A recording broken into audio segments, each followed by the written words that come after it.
Paramashivoham.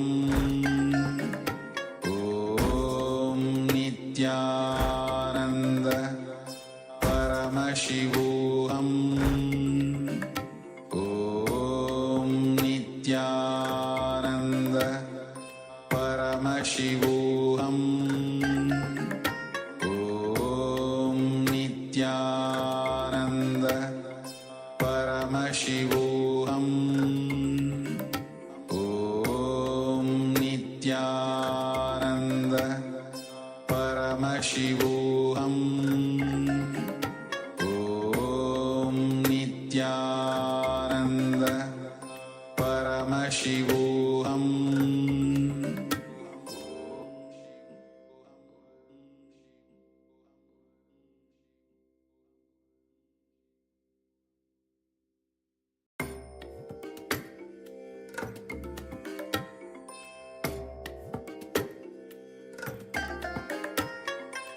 I bless you all. Let you all open all your three eyes and manifest the powers of Mahasadashiva. Om Nithyananda. Paramashivoham. Om Nithyananda. Paramashivoham. Om Nithyananda. Paramashivoham. Om Nithyananda. Paramashivoham. Om Nithyananda. Paramashivoham. Om Nithyananda. Paramashivoham. Om Nithyananda. Paramashivoham. Om Nithyananda. Paramashivoham. Om Nithyananda. Paramashivoham.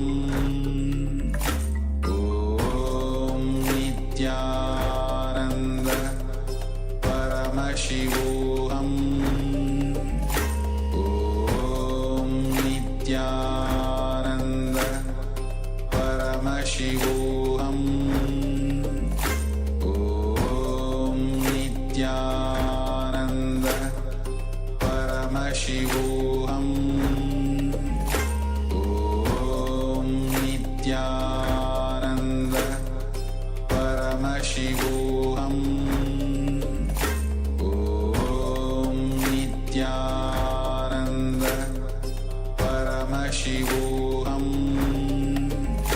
Om Nithyananda.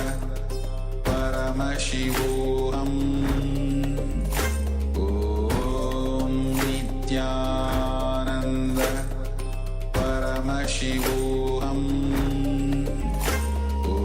Om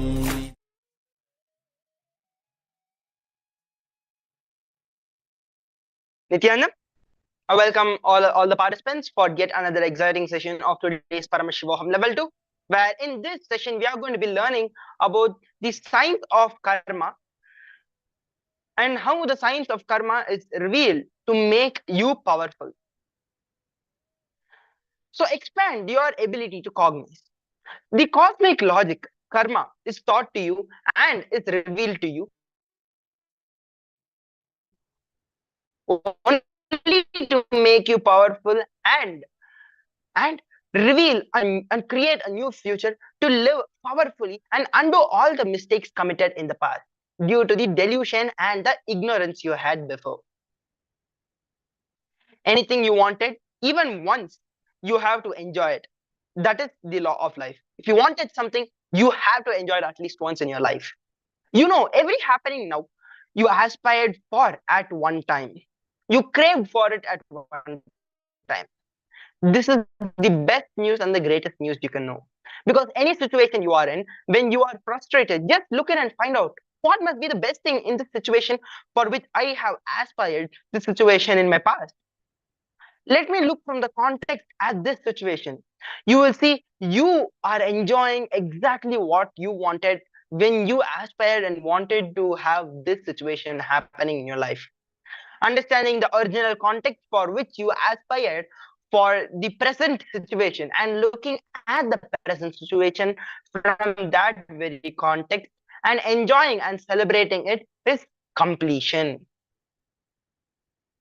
You feel karma is binding you because your context has become matured. Your aspirations have become matured.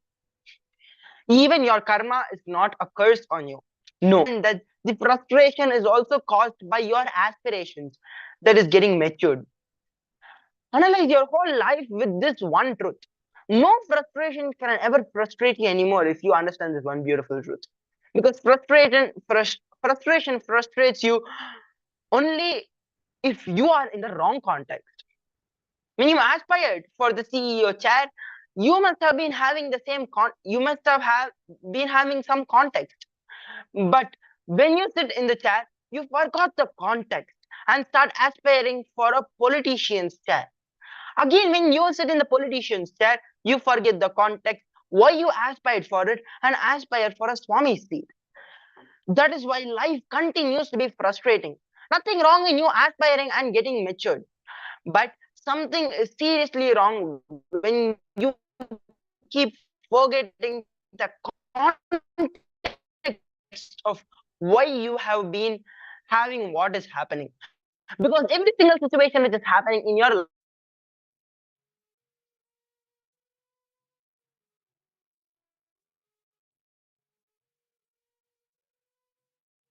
for this. What made you aspire for this? When you understand that, you will see everything starts happening very beautifully in your life. Now let us listen to a beautiful satsang while Swamiji is going to be explaining deeper truths about this subject in this context. Now get into the deep.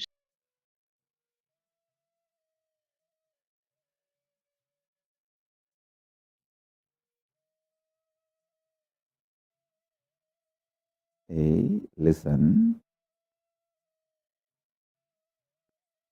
When you postpone what you need to do for money, you are doing what is needed for poverty. Understand?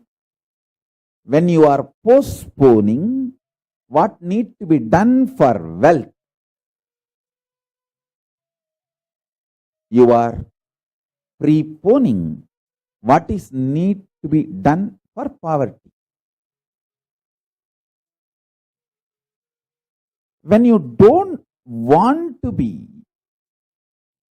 exposing your blind spots to yourself, when you want to be in delusion, when you are postponing what you need to do for wealth, you are preponing and doing what is needed for poverty. Learn to open your eyes to the software based on which you are functioning.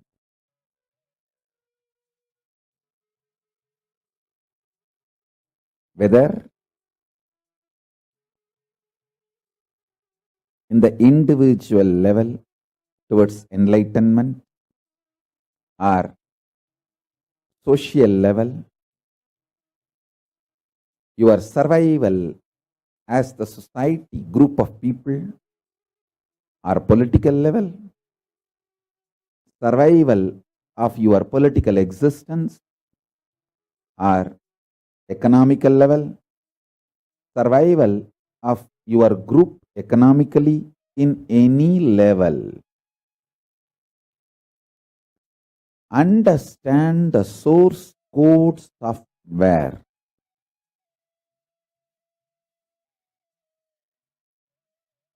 I understood the source code software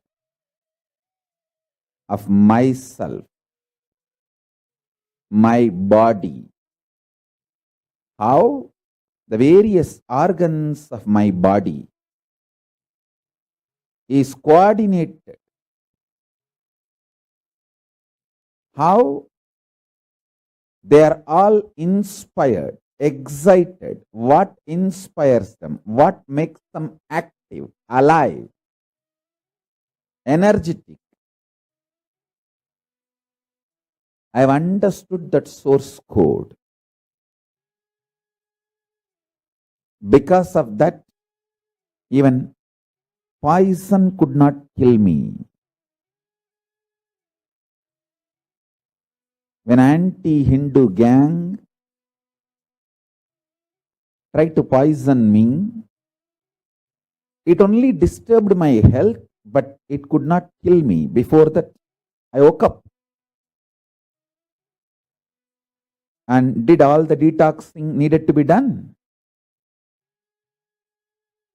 Now I am not only back with health, I have done anti-aging, the Kayakalpa process.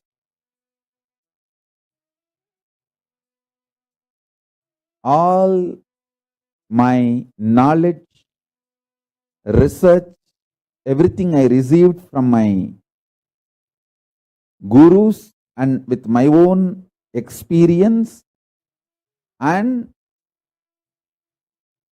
when I taught my disciples and from their experience, everything put together. Now the whole Kayakalpa science is ready, tested on my body, and foolproof.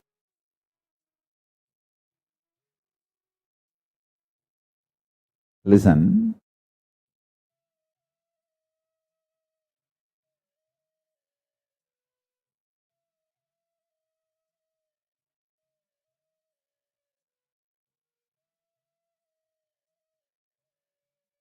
When I understood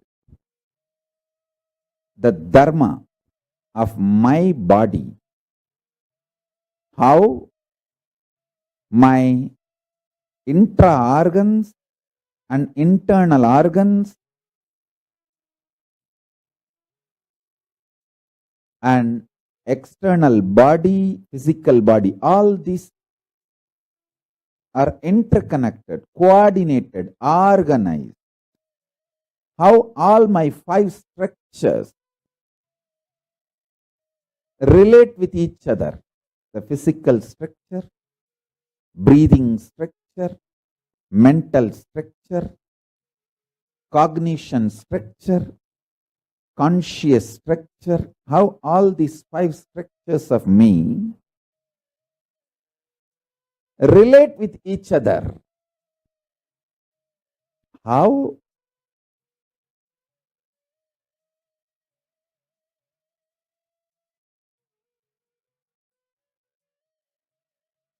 They either inspire each other or perspire each other. This whole coordination. What is the source code of the software of this happening? This whole thing I understood. Because I understood what is happening inside me, I can understand very clearly what is happening outside me. And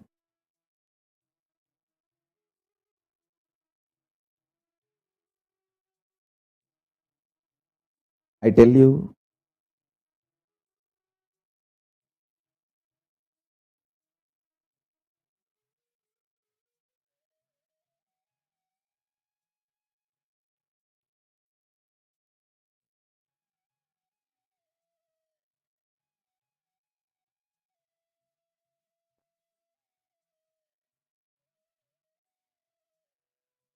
a person who unclutches and understands his source code, the source code of his internal software, becomes the best person to strategize even for social success, economical success, political success. That is why in those days, the Raja Gurus, enlightened beings, they formed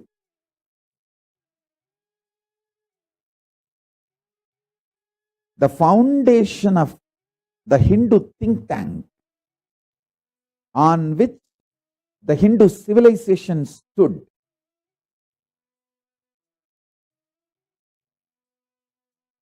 It is actually the enlightened beings and their guidance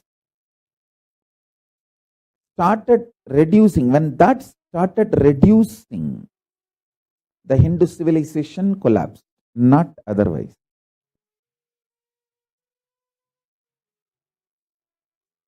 Not otherwise.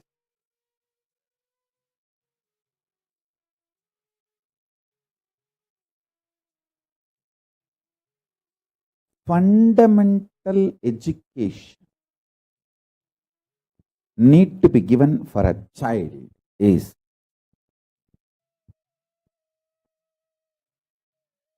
the child should discover its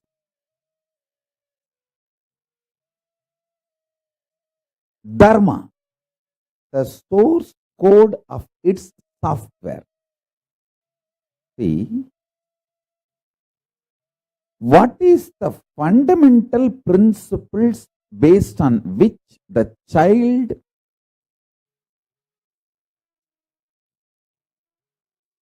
has printed its body? What kind of food excites? What kind of routine inspires? What kind of thought current gives fulfillment? What kind of actions and reactions happen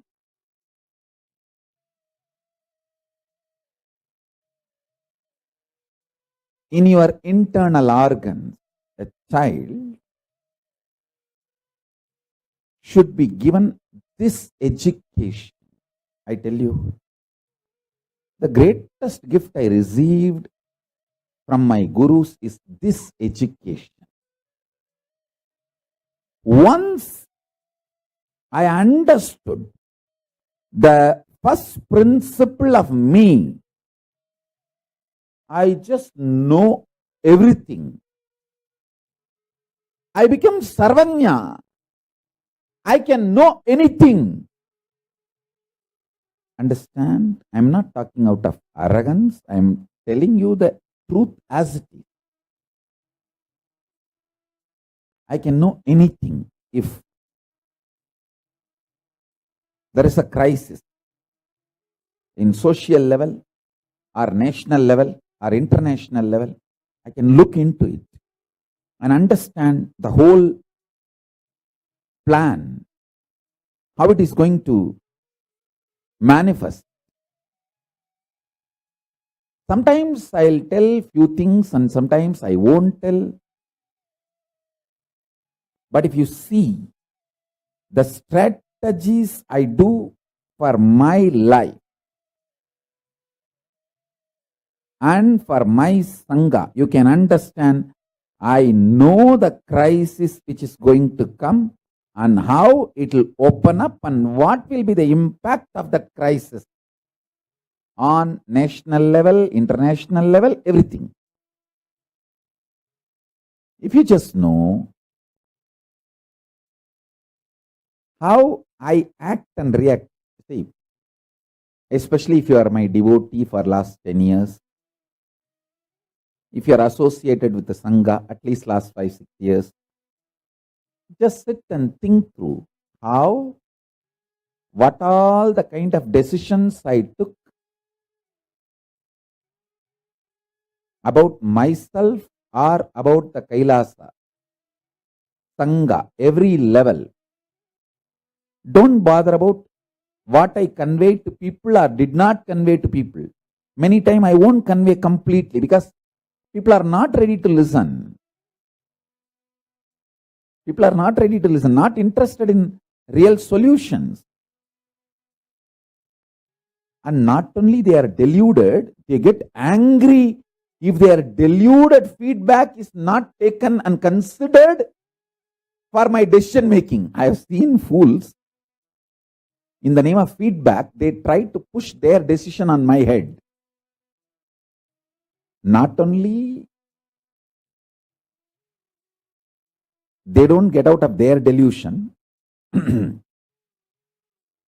they want to sink along with sinking the whole ship. I said, nothing doing. No. If you want to sink, maximum you can sink. That is your freedom. But you have no right to sink the KAILASA and you can't. I tell you. Krishna says beautifully, if you understand me, you will understand you and you will understand the whole universe. That is what he means. In the young age itself, my gurus taught me one thing. The source code of the software based on which I am functioning. The first principle based on which I 3D printed myself. Once I know that, I know everything. Listen.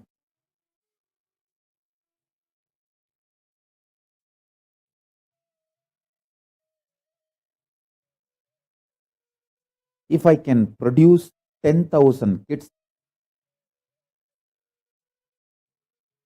like me, consciously, surely I am not going to give physically birth to any kid. I am not talking that. I am talking about consciously reproducing the Guru Parampara. Reproducing the same super consciousness. And 10,000 kids. I know this science can't be destroyed on planet Earth. Planet Earth needs this science. This science is the supreme Raja Vidya and Raja Guhya, royal secret and royal sacred science.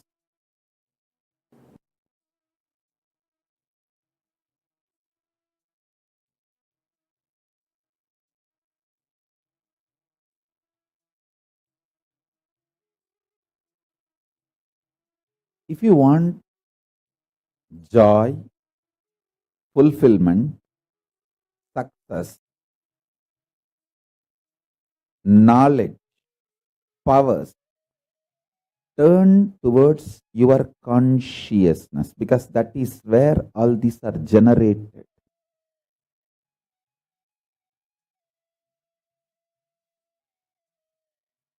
Learn the science of the soul.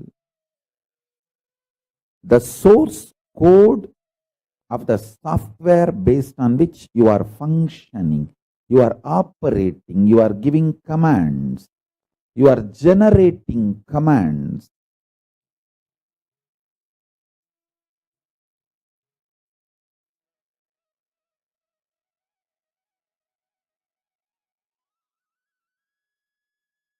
Unfortunately, Hindus thought by becoming engineer, making a home and a happy family, you achieved the purpose of your life. No. That can be very good, stable base, foundation. but not the ultimate.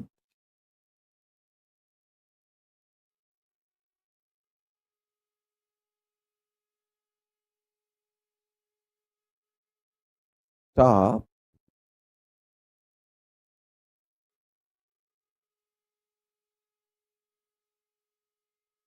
deluding yourself or stop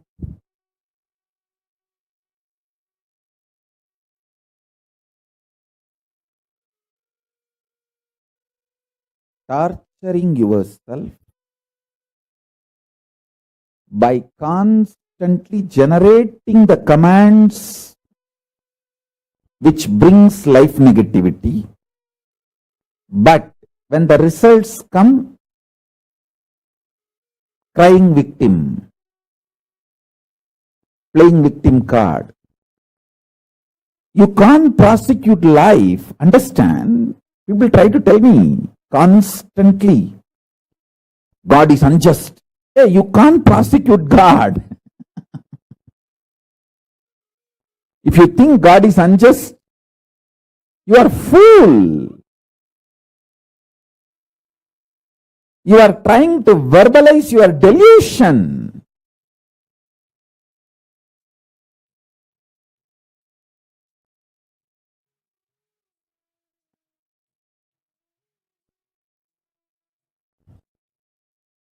I have always seen these traitors, criminals.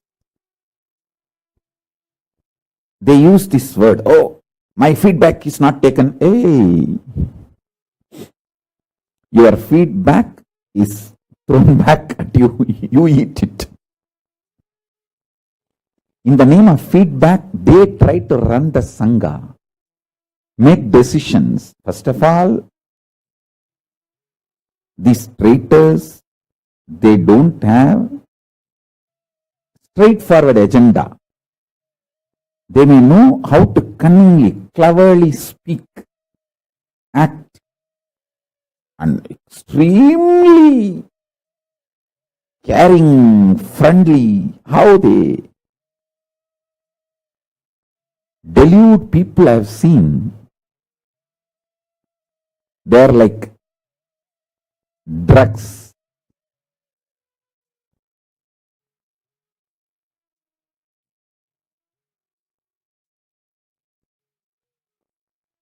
Drugs may give you the feeling of exalted moods, but it will destroy your consciousness once and for all, irreparably.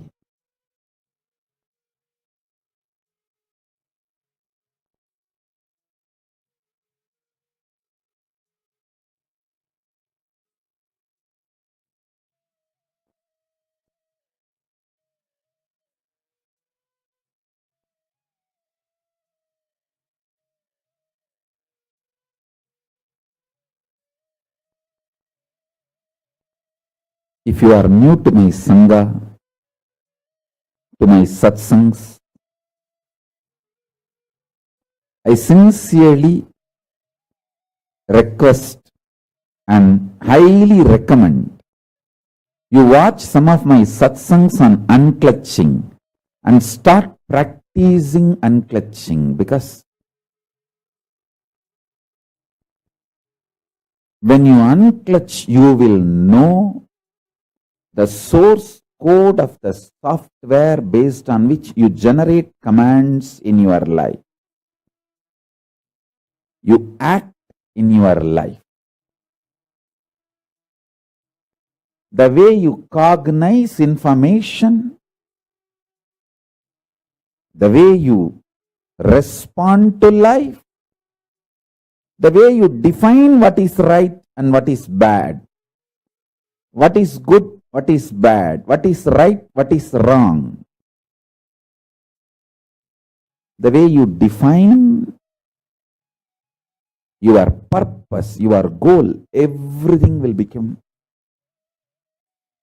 clear.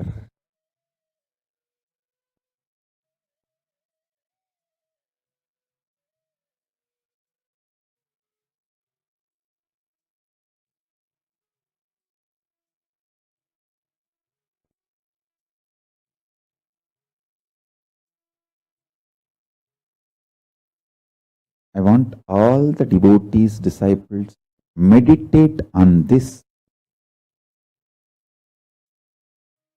powerful cognition. Karma is not something you committed or omitted. It is the blind spots, unattended parts of you, blind spots of you,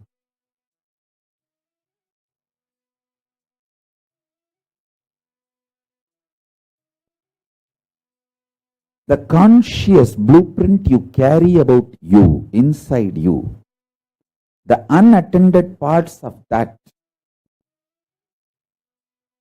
deluded parts of that is karma.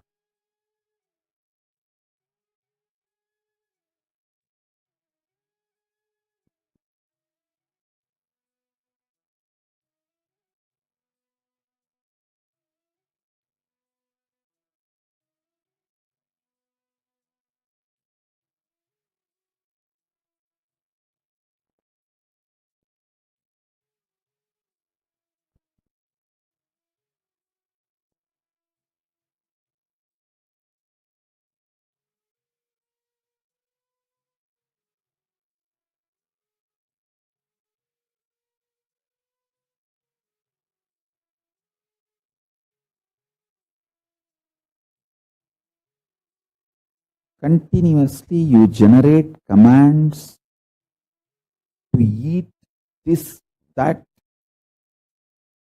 and then when health is completely destroyed, you blame the karma. See my karma, my health is gone. Hey. And people blame God. See God, I went to the temple every day, I worshipped that God, I prayed to this God. See what happened to my health. Listen.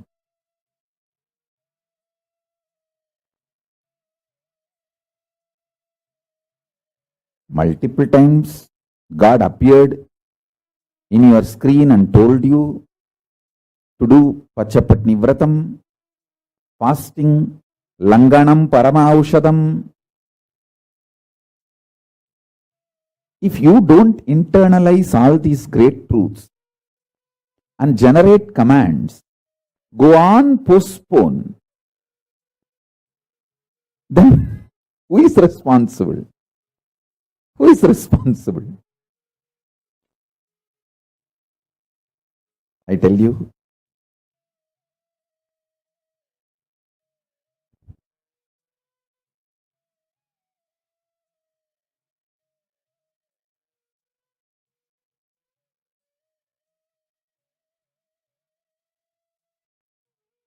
do not allow the parasites sitting in your muscle memory to sign on behalf of you.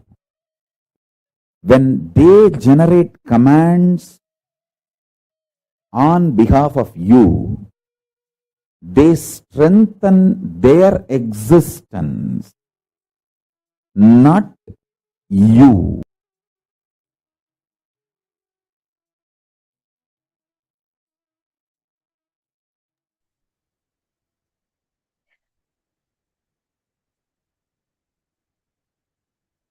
Yes, so we saw how beautifully Swamiji explained about the science of karma.